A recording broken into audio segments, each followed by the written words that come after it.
rich tourist spat on a royal guard's face, believing their famous silence made them weak. But when this decorated veteran finally broke his stance, his response didn't just humble the man. It taught the world what true strength means. The summer sun beat down mercilessly on the grounds of Buckingham Palace, its golden rays reflecting off the ornate gates where hundreds of tourists gathered, phones raised high, to capture their brush with British royalty. Among the sea of excited faces and chattering voices stood Guard Thomas Blackwood, as still as the palace walls themselves, his red uniform pristine. Despite the sweltering August heat at 29, Blackwood was no ordinary guardsman. 8 years of service to the crown had earned him more than just the right to wear the prestigious uniform of the Queen's Guard. 2 tours in Afghanistan had taught him the true meaning of discipline, his valor earning him commendations that now sat quietly in his modest London flat. But here, standing at attention before Buckingham Palace, he served a different kind of duty every morning. Blackwood would rise before dawn, spending 3 meticulous hours preparing his uniform, each button polished to mirror shine, every strap and buckle aligned. With military precision, to some it might seem excessive for what tourists often dismissed as mere ceremonial dye beauty. But Blackwood knew better. The uniform he wore carried centuries of tradition, each crease and fold a testament to the unwavering dedication of those who came before him. It's not just about standing still, he would later recall of that fateful afternoon when we put on this uniform. We become living symbols of something greater than ourselves. Every tourist's photo, every child's wave, every attempted joke, we face it all with the dignity this position demands on an average day. Blackwood would encounter hundreds of tourists, their cameras flashing and children pointing.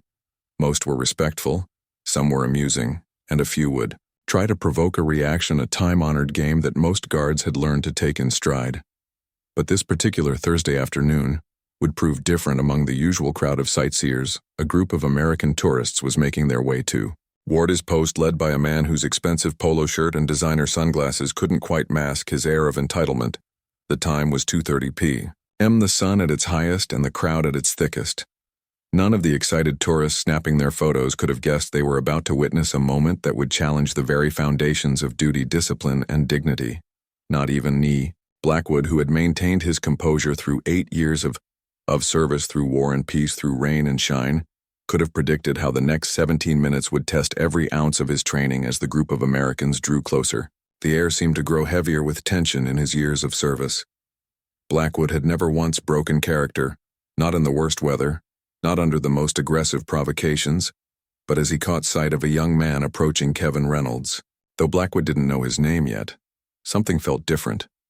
The man's expensive polo shirt and practiced smirk spoke of privilege and entitlement, a combination Blackwood had seen too many times before. As Reynolds sauntered closer with an all too familiar air of superiority, Blackwood would soon discover that every man, no matter how disciplined, has his limits.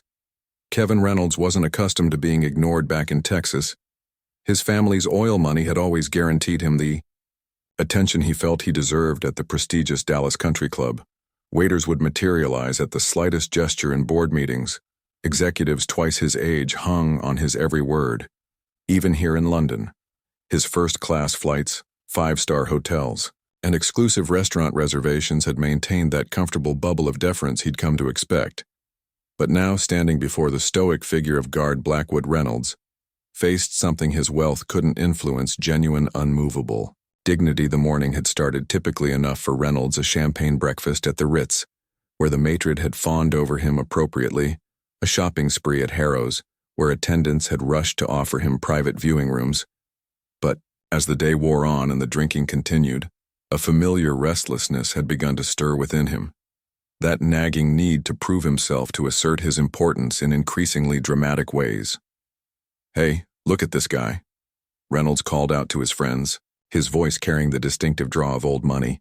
"Texas, bet you $50 I can make him crack." His 3 companions, already recording with their phones, snickered in anticipation.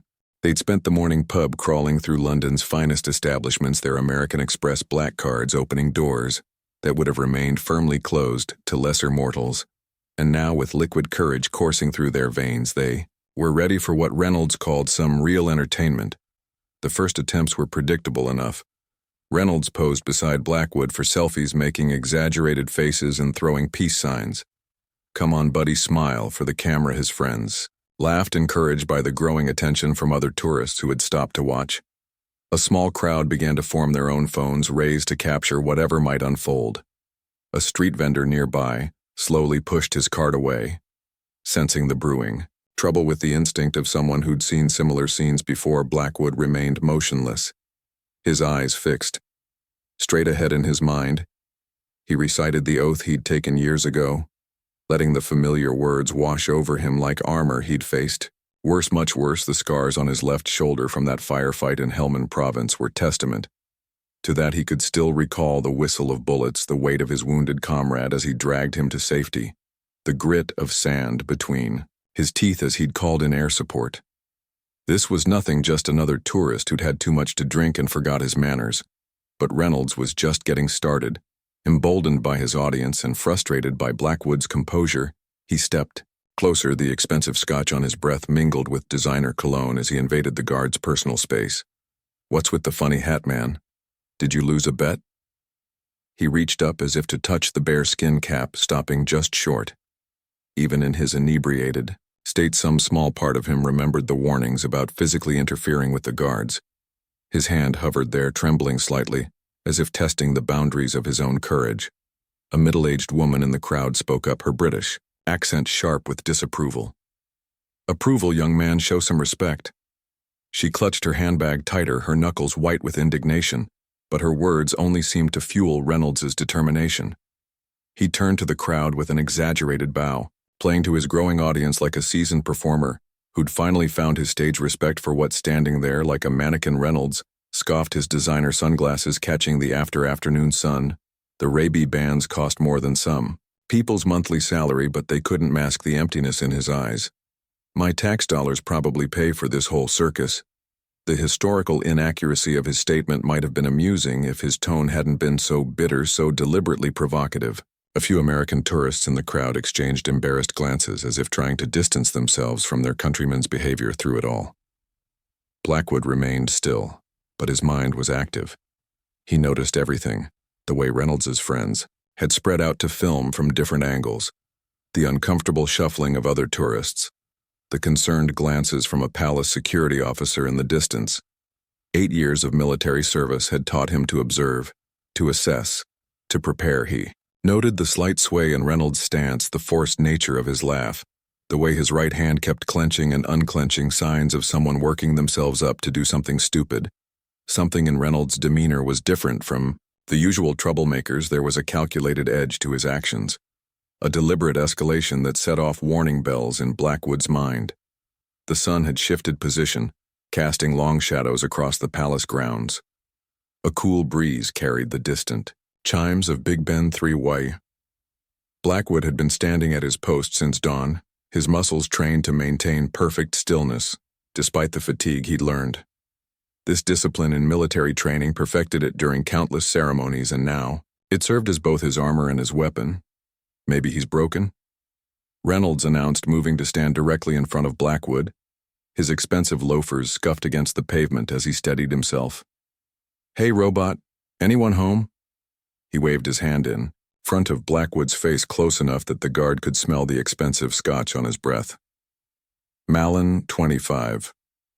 If Blackwood had to guess. Not that it made the disrespect any more palatable. The crowd had grown larger, now a mix of entertained onlookers and concerned observers. Some had stopped filming their discomfort, evident in their lowered phones and averted gazes. A young couple hurried their children away, shooting disapproving looks over their shoulders. Reynolds's friends, however, were ecstatic. "Ecstatic, this is going viral for sure." One called out, adjusting his camera angle for better coverage. He wore a Rolex that caught the sunlight with each movement. "Do the thing we talked about." Kev, their excitement had the desperate edge of people trying too hard to believe they were having fun. A young girl, no more than 7 or 8, tugged at her mother's sleeve. Her ice cream cone was melting, forgotten in her hand, as she watched the scene unfold with wide-eyed concern. "Mommy, why is that man being so mean?" The question, innocent and clear in the afternoon air, caused several onlookers to shift uncomfortably. A father pulled his son closer, whispering what appeared to be a lesson about respect, but Reynolds either didn't hear or chose to ignore it too far gone in his performance to register the impact of his actions. Instead, he turned to his audience, arms spread wide like a showman, his polo shirt damp with sweat. Despite its pristine brand name, clung to him as he swayed slightly. "Ladies and gentlemen, I think it's time we found out if these guards are actually human." His voice had taken on a theatrical quality, but there was something ugly beneath the performance. A desperate need to prove something, to assert dominance over this symbol of authority and discipline that stood before for him, unflinching and unimpressed. It was the same tone he used in board meetings, when belittling junior executives at restaurants, when sending back perfectly good wine in life, when trying to fill the void his wealth couldn't touch. Blackwood felt his jaw tighten almost imperceptibly in Afghanistan. He'd learned to read people, to sense when a situation was about to escalate beyond the point of no return. That same instinct was screaming at him now. He could feel the weight of his ceremonial rifle, the press of his bare skin cap, the eyes of centuries of tradition watching through him. But his training held firm. He remained motionless, his eyes fixed on a point in the distance, even as Reynolds moved closer, even as the air grew thick with tension and anticipation. In his peripheral vision, he could see other tourists backing away, creating a circle of space around what was quickly becoming a moment of reckoning. What happened next would test not just Blackwood's training, but the very essence of what it meant to wear the uniform of the Queen's Guard. Reynolds, his expensive polo shirt now dampened with sweat from the afternoon heat, circled Blackwood like a predator testing its prey, but in his alcohol-addled mind, he failed to recognize one crucial detail. He wasn't the hunter here. 8 years of military service had made Blackwood acutely aware of every movement, every subtle shift in the air around him. "You know what?" I think Reynolds announced to his increasingly uncomfortable audience. "I think these guys are just scared. Scared to move. Scared to speak. Scared to be real." His words slurred slightly at the edges, betraying the liquid courage that fueled his bravado.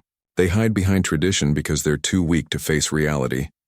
Blackwood's mind flashed briefly to a morning in Helmand Province, where he'd held his position under heavy fire for 3 hours to protect a wounded colleague. Weak was not a word that featured in his vocabulary. Reynolds leaned in closer, his designer sunglasses now hanging loosely from his collar. "What do they even do here anyway? Stand around like statues while the world laughs at them?" He turned to his friends, who continued filming despite the visible discomfort on their faces. Even they seemed to sense that a line was about to be crossed. An elderly gentleman stepped forward from the crowd, his RAF veteran pin glinting in the sunlight. "Son, that's enough you've had. Your fun." But Reynolds was beyond hearing reason. The combination of expensive Scotch-wounded pride and an audience had created a perfect storm of poor judgment. "You want to know what I think of your precious tradition?" Reynolds's face contorted, with a mixture of contempt and desperate need for attention. Time seemed to slow as he gathered the saliva in his mouth. Later, dozens of videos would capture this moment from various angles, but none would fully convey the sudden, horrified silence that fell over the crowd. The spittle landed on Blackwood's cheek, just below his right eye, for a fraction of a second. Even the birds seemed to stop singing. The crowd's collective gasp created a vacuum of sound, as if all of London held its breath. Reynolds stood there, a triumphant smirk playing across his face, clearly expecting something, a reaction, a breakdown, a victory. What he got instead was far more terrifying. Blackwood didn't move, didn't flinch, didn't even blink. The saliva ran down his cheek like a tear, but his expression remained as immovable as the palace walls behind him. In that moment, the contrast between the two men couldn't have been starker, one swaying slightly from drink and misplaced confidence, the other standing as solid as an oak, dignity intact. Despite the ultimate insult, the silence was broken by the sound of running feet. Palace security had finally noticed the commotion, and uniformed officers were moving through the crowd. But it was the approaching footsteps from behind Blackwood that carried real weight. The rhythmic march of the guard captain and his patrol. Reynolds, suddenly, aware that his actions might have consequences, took a stumbling step backward. His friends had lowered their phones, the reality of what they'd just filmed finally sinking in. One of them muttered, "Kev, man, what did you do?" The crowd had expanded into a full circle now. Nobody wanting to stand too close to either man. Parents pulled their children back, but nobody left.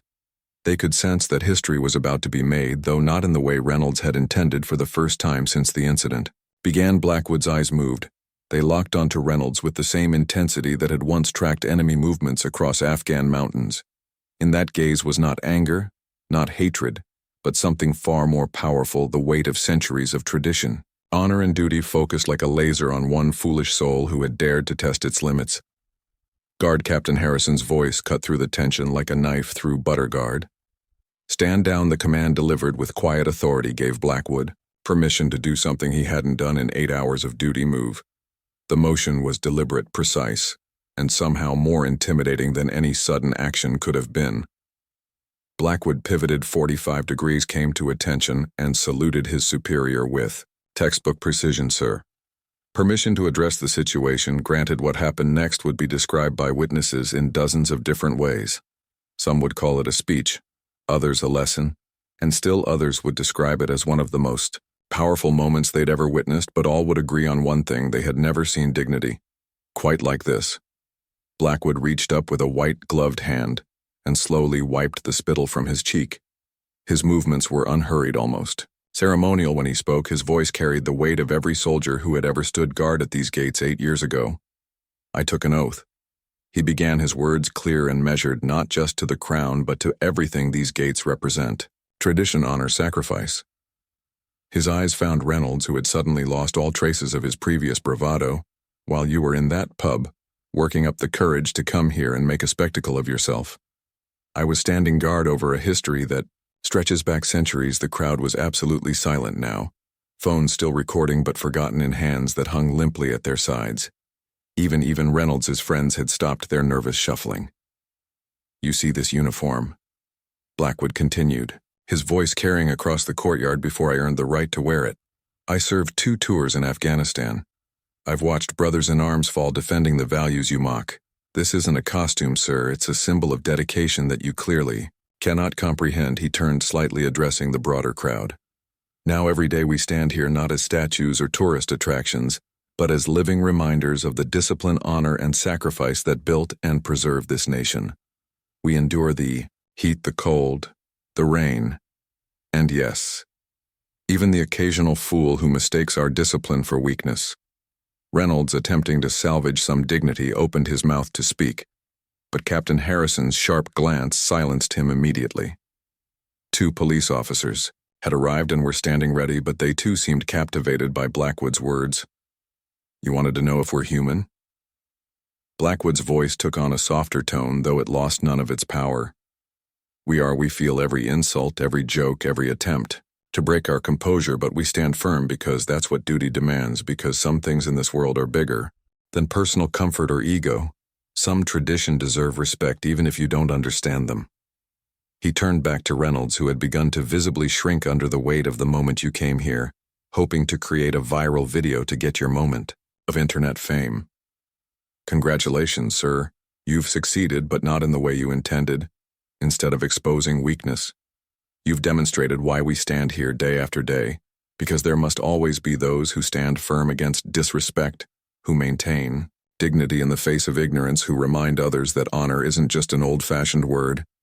The elderly RAF veteran in the crowd nodded, slowly, tears visible in his eyes.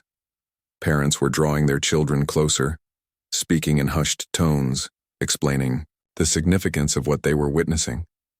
I don't expect an apology, Blackwood concluded, his voice carrying a note of finality. But I do hope that someday you'll understand what happened here. This isn't about you or me. It's about everything. We guard here not just the buildings and the people within them, but the principles they represent. With that, Blackwood turned back to Captain Harrison, saluted once more, and resumed his position with the same precision that marked his every movement. The spittle on his cheek had dried in the afternoon sun, leaving no visible mark. Much like how Reynolds' attempt to leave a stain on the institution had only served to make it shine brighter. The police officers stepped forward, now their duty clear. But the real judgment had already been delivered, not through force or anger, but through a display of character that would be remembered long after the handcuffs clicked into place. The arrest itself was almost anticlimactic after the power of Blackwood's words as the police officer's LED. Kevin Reynolds away, his designer sunglasses slipped from his collar and clattered to the ground. Forgotten his friends, those same young men who had been so eager to film his prank, now couldn't meet anyone's eyes as they shuffled away from the scene. Their phones finally lowered, assaulting a Queen's Guard. One of the officers explained, his voice carrying across the now hushed crowd. "That's a serious offense, sir. You'll have plenty of time to reflect on Guard Blackwood's words while we process your case." The videos, as expected, spread across social media like wildfire. But unlike the thousands of tourist pranks guard clips that populated the internet, this one struck a different chord. Within hours, multiple angles of the incident had been uploaded, each capturing a different perspective of the moment. Yet they all told the same story. Not of a guard's composure breaking, but of dignity triumphing over disrespect. "Respect the Guard" began trending on Twitter within the hour. Comments flooded in from around the world. "This is what real strength looks like. Standing firm in the face of disrespect. That speech should be played in schools. Tradition, honor, duty, values. We need more than ever watch how he maintains his dignity. Even after being spat on." That's character. Reynolds' identity didn't stay private for long. His Texas oil fam's PR team scrambled to contain the damage, but the court of public opinion had already rendered its verdict. The same social media platforms he'd hoped would celebrate his bravery and challenging authority instead became a showcase for his humiliation. His LinkedIn profile was flooded with comments about respect and dignity. Several exclusive clubs in London quietly removed his name from their guest lists. But perhaps the most powerful consequences weren't the legal charges or the public shame. They were the conversations happening around dinner tables and in classrooms as parents and teachers used the incident to discuss respect duty and the importance of understanding traditions different from our own. A group of school children who had witnessed the incident wrote letters to Buckingham Palace, 9-year-olds. Words captured the sentiment perfectly. "Dear Guard Blackwood, today you taught us that being strong doesn't mean being mean. Sometimes the strongest thing is to be kind and respectful, even when others are not." Tourism officials reported an interesting shift in visitor behavior at Buckingham Palace in the days following the incident. Tourists still took photos with the guards, still smiled and waved, but there was a new undercurrent of respect. Parents could be heard explaining to their children not just what the guards did, but why they did it. The shallow jokes about making them laugh were replaced by genuine interest in the history and tradition. They represented Reynolds' case moved swiftly through the legal system. The judge's remarks during sentencing would later be quoted extensively in assaulting Guard Blackwood. "You didn't just attack individual, you attack the principles of duty, honor and respect that he represents. Your actions have served as a powerful reminder of why these values must be preserved and protected." The fine was substantial, but the requirement to perform community service at veterans organizations would prove far more impactful. Reynolds would later admit that nothing in his privileged life had prepared him for the humbling experience of serving those who had served their country. As for Guard Blackwood's viral moment, it found its way into training materials for military units and police forces around the world, not for his unwavering stance against provocation, but for his measured, dignified response. When finally addressing it, it became a case study in how to maintain authority, through character rather than force.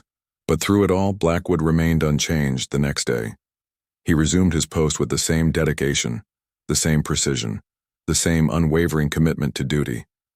The only difference was the added depth of respect in the eyes of those who now understood exactly what it meant to stand guard over not just a palace, but the principles it represented. What would you have done in Guard Blackwood's position? Could you maintain such dignity in the face of disrespect? Let us know your thoughts in the comments below. And here's a question to ponder. When was the last time you witnessed true strength shown through restraint rather than reaction? If this story resonated with you, don't forget to like and share it with someone who appreciates stories of dignity and honor. Subscribe to our channel for more powerful stories of tradition and respect, and hit that bell icon to never miss an upload. Remember, real strength isn't about breaking others down. It's about standing firm in your values even when others try to break you.